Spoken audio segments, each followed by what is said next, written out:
წარმოიდგინეთ, სატელევიზიო გაცნობის შოუში მონაწილეობთ. ერთ-ერთი ადამიანი კევინ სიქსის, როდნი ალკალაა. ერთ-ერთი ყველაზე ქარიზმატული, საზარელი და სასტიკი სერიული მკვლელი. როგორ გადარჩებოდეთ? 13 სექტემბერი, კალიფორნია. მილიონობით ადამიანი ეკრანებს მიეჯაჭვა. ეთერშია იმ დროის ერთ-ერთი ყველაზე პოპულარული შოუ The Dating Game. წესები მარტივია. სცენაზე ზის ულამაზესი და ძალიან საინტერესო ქალი შერილ ბრედშოუ. ფარდის უკან კი ზის სამი მამაკაცი. შერილი მათ ვერ ხედავს. ერთ-ერთი მათგანი შერილმა პაემნისთვის უნდა აირჩიოს. ის კითხვებს სვამს და ვინც ყველაზე სექსუალურ და საინტერესო პასუხებს გასცემს, შერილთან ერთად პაემანზე წავა. Here they are.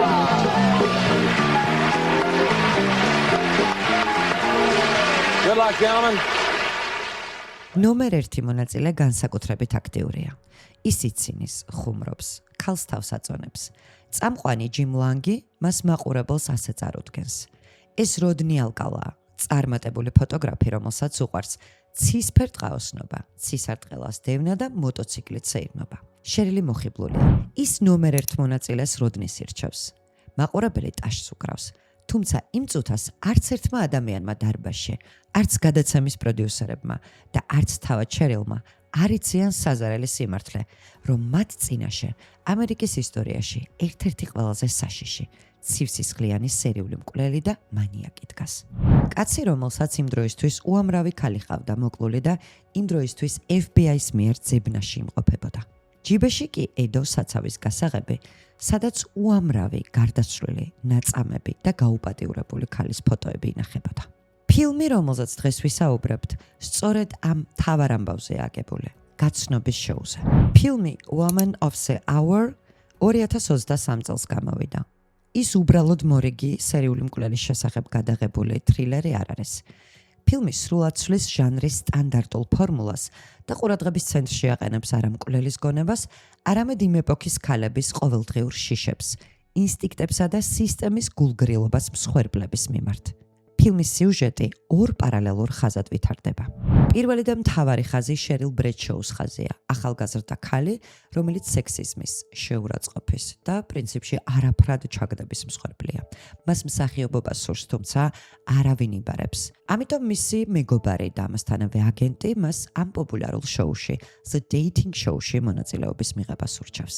რათა ეკრანზე გამოჩნდეს და იქნებ ვინმე შეამჩნიოს. ამ ამბის პარალელურად კინოსურათი სხვადასხვა წლებში გვამოგზაურებს, სადაც ალკალას ფოტოაპარატთან ერთად ჩვენ მის მსხვერპლებს სხვადასხვა გარემოებებში ვაკვირდებით. ფილმის დიდი ნაწილი რეალურ ფაქტებს ეფუძნება, თუმცა არის გამოგონილი ისტორიებიც. Live from Hollywood, it's the Dating Game! Hey, can you do me a favor? Yeah. When you get on that stage, I just need you to laugh and smile just over and over. Oh. Do that for me? Yeah, sure. Hey, camera, get ready for the snap Cheryl. Hi, Cheryl. Bachelor number 2. Hello, Cheryl. And would you please say hello to Cheryl, Bachelor number 3. We're gonna have a great time together, Cheryl. რეალურად ვინ იყო ალკალა? როდნი როდრიგეს ალკალა 1953 წელს ტეხასში დაიბადა, მექსიკურ-ამერიკულ ოჯახში. როდესაც მამამ ოჯახი მიატოვა, როდნი ძალიან პატარა იყო. დედამ შვილები კალიფორნიაში გადაიყვანა. გარეგნულად როდნი იდეალური ახალგაზრდა იყო, სიმპათიური, სპორტული, ჭკვიანი. მოგვიანებით ჩატარებულმა ტესტებმა აჩვენა, რომ მისი IQ 135 შეადგენდა, რაც გენიოსის IQ ზღვართან ძალიან ახლოს არის.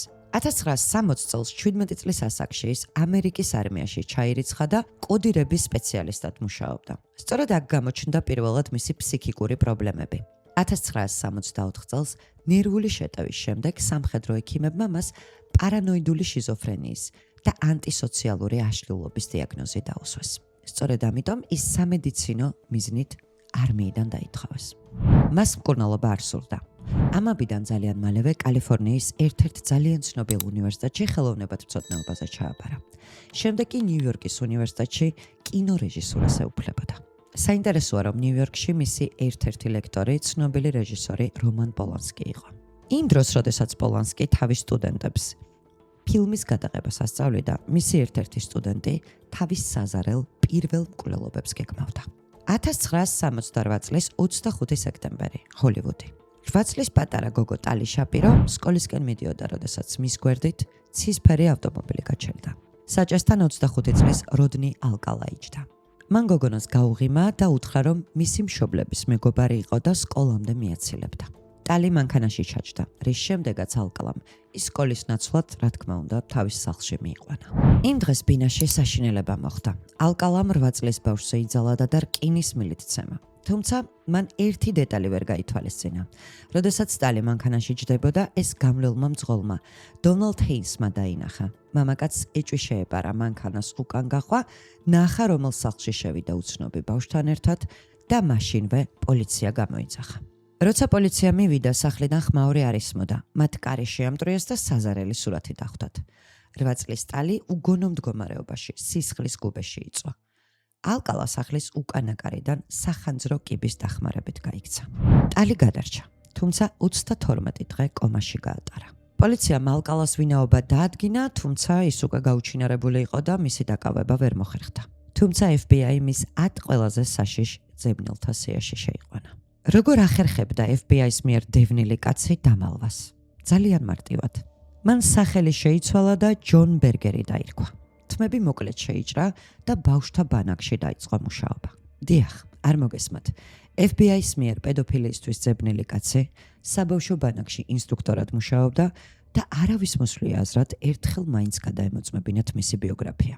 საინტერესოა, რომ მან სწორედ ამ პერიოდში აღმოაჩინა თავისი მთავარი იარაღი, ფოტოაპარატი. 1970-იან წლებში მოდელობა ათასობით ამერიკელი გოგონას ოცნება იყო. ალკალა ძვირადღირებულ კამერებს ყიდულობდა და სანაპიროებსა და პარკებში ქალებს ფოტოების გადაღებას თავაზობდა.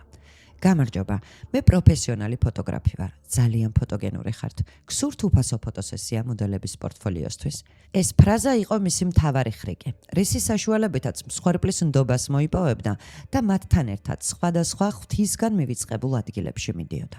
გოგოები დიდი სიხარულით თანხმდებოდნენ ფოტოსესიას და ცხადია ვერც წარმოედგინათ, რომ ეს მათი სიცოცხლის ბოლო ფოტოები იყო. როდნი ალკალას ხელწერა იმდანაც სადისტური იყო, რომ ძალიან ცნობილ კრიმინალისტებსაც კი საფრავდა. ის უბრალოდ არასდროს კლავდა. მას აბსოლუტური კონტროლის და ღვთაებრივი ძალაუფლების განცდა სურდა. ალკალამ მსხვერპლებს გონების დაკარგვამდე ახრჩობდა.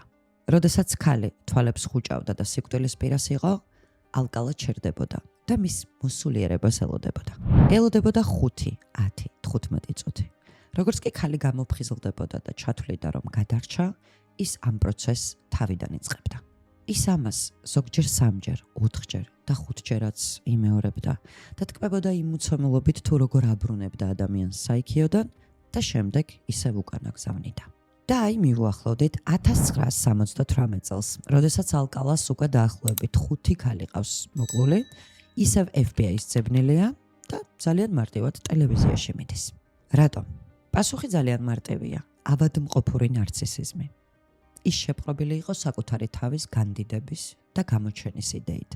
მას სურდა დაემტკიცებინა, რომ ის პოლიციაზე ჭკვიანია და ამასთანავე უნდოდა, რომ მთელს ამერიკას მისი სახე ენახა.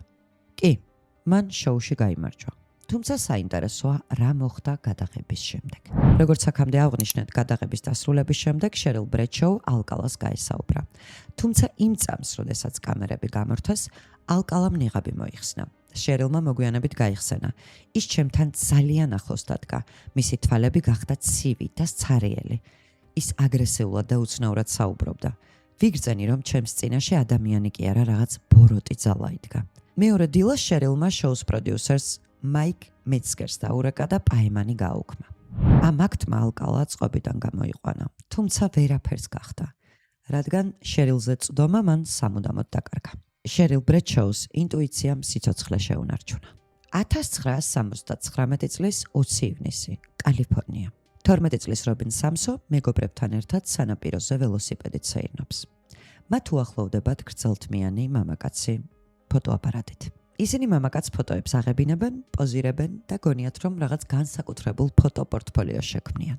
იმავე საღამოს კი რობინ სამსო უჩინარდება.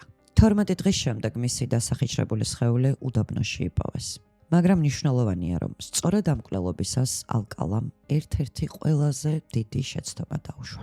პოლიციამ ფოტორობოტი შეადგინა და ტელევიზიით გაავრცელა.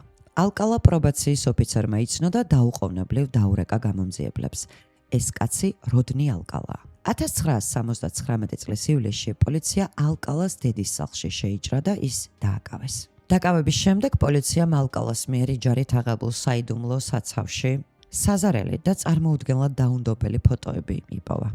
ეს იყო 900-ზე მეტი ფოტოსურათი, სადაც აღბეჭდილი იყო გოგოების ნაწილი, რომლებიც იღიმებოდნენ. ზოგი უხერხულად უყურებდა კამერას, ზოგიერთ ფოტოზე კი ქალებს ეძინათ ან უგონოდ იწვნენ. 2010 წელს პოლიციამ ეს ფოტოები საჯაროდ გამოაქვეყნა, მხოლოდ იმ იმედით, რომ მსხვერპლების ოჯახები მსხვერპლებს ამოიცნობდნენ. შედეგად კიდევ ორ გაუხსნელ მკვლელობას აიხადა ფარდა. თუმცა ასობით ფოტოზე ასახული გოგონას ბედი და ვინაობა დღემდე უცნობია. გამომძიებლები ვარაუდობენ, რომ ალკალას მსხვერპლთა რეალური რაოდენობა 130-ს აღწევს. They have uncovered these 125 photographs, dozens of women and children photographed in strange positions, half aware, police say, that they are being photographed, some of them half dressed, some of them in sexual acts with Rodney, many of them prepubescent boys and girls, many of them women. And police are trying to identify some of these women and children to make sure that there aren't more victims out there. საინტერესოა, რომ 2010 წლის სასამართლო პროცესი, კონკრეტულად ალკალას სასამართლო პროცესი, ისტორიაში ყველაზე უცნაური პროცესის სახელით შევიდა. ალკალამ სხვათა შორის ჩვენი წინა ეპიზოდის გმირის ედ გეინის მსგავსად უარი თქვა ადვოკატზე და საკუთარი თავის დაცვა თავად გადაწყვიტა.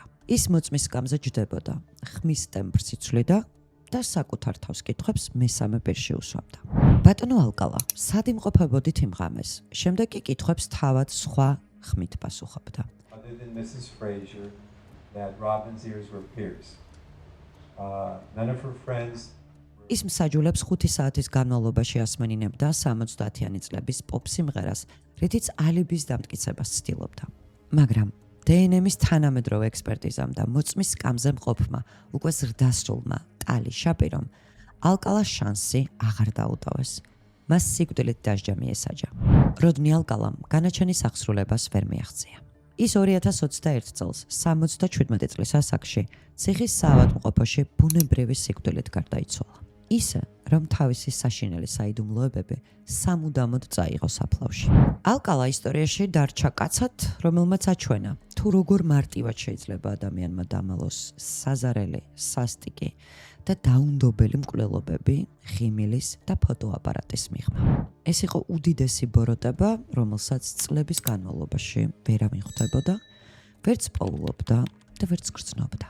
რამდენად მნიშვნელოვანია, რომ მოზარდებს, ბავშვებს ვასწავლოთ, რომ ზრდასრული ადამიანების ნდობა ასე მარტივად არ შეიძლება. მით უმეტეს ისეთ სამყაროში, სადაც ღიმილით მოსული მკვლელების არაერთი მაგალითი გვაქვს. თქვენი აზრით, რომელი სერიული მკვლელი მეტად საშიში იყო? ალკალა თუ ედ გეინი? კარგი იქნება თუ კომენტარებში დაგვიწერთ შემდეგი ეპიზოდი რომელ მკვლელზე გაინტერესებთ. ისურვებდით უფრო სხვა მიმართულებით ვიდეოს ყურებას, თუ ეს ფორმატი თქვენთვის აბსოლუტურად მისაღებია. ცხადია, ჩვენ შემდეგ სამშაბათს დავბრუნდებით ახალი და ვფიქრობ საინტერესო ეპიზოდით, მანამდე კი არ დაგავიწყდეთ, რომ გამოიწეროთ ვაისოვერების არხი.